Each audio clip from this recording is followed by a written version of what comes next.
if you have the ability to go out and find them and get them under contract, we want to provide the funding for the bridge or the gap funding that you need to get the deal done.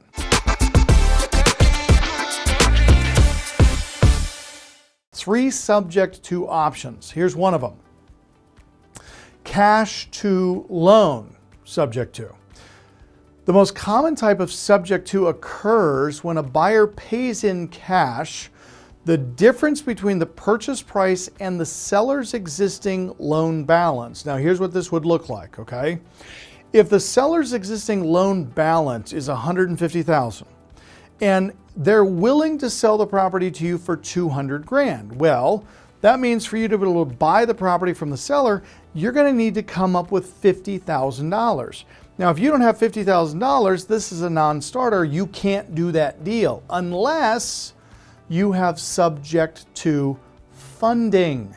Now, I want you guys to write that term down because you're going to hear it a lot through the rest of this presentation, because that's what I'm here to provide for you in this strategy is the subject to financing, which means if you can go out and find these types of deals and you come up and you're $50,000 short for me being able to get the deal done, I want to lend you the $50,000 in a second lien position behind your subject to first. Let me say it again. I want to lend you the $50,000 shortfall in a second lien position because you have gotten the subject to first, okay? And I'll show you why, as a lender, we are excited to provide this service for you because it's a great investment deal for you and it's a very safe loan for us. Even though we're in a second lien position, we're behind like a 2.5 or a 3% VA first. So it's very low risk as a lender. So if you have the ability to go out and find them and get them under contract, we want to provide the funding for the bridge or the gap funding that you need to get the deal done. Okay, seller carryback subject to. A seller carryback, also known as seller financing or owner financing, are most commonly found in the form of a second mortgage. This is where a seller carryback could also be a land contract or a lease option sale agreement. So here's an example. Suppose that the home sales price is $200,000 with an existing loan balance of $150,000 and the buyer is making a down payment of $200,000 or of $20,000. Well, the seller could carry the remaining balance of $30,000 at a separate interest rate and terms negotiated between the parties.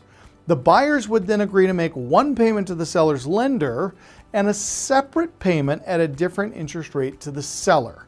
Now, I've got live case study deals where I'm going to break this down. So if it's not registering when you're looking at the words on the screen, I'm a visual learner personally, so I need to see the house and I need to see how all the numbers work.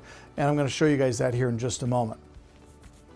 Now, the third strategy that we can employ on these type of subject to is what's called a wrap-around subject to. Now, wrap-around subject to gives the seller an override of interest because the seller makes money on the existing mortgage balance. A wraparound is another loan that contains the first and it can be seller financed. For example, using the previous numbers, suppose the existing mortgage carries an interest rate of 2%. If the sales price is $200,000 and the buyer puts $20,000 down, the seller's carryback would be $180,000. But by charging the buyer 3%, the seller would make 1% on the existing mortgage of $150,000 and 3% on the balance of the $30,000. The buyer would then pay 3% on $180,000. Okay.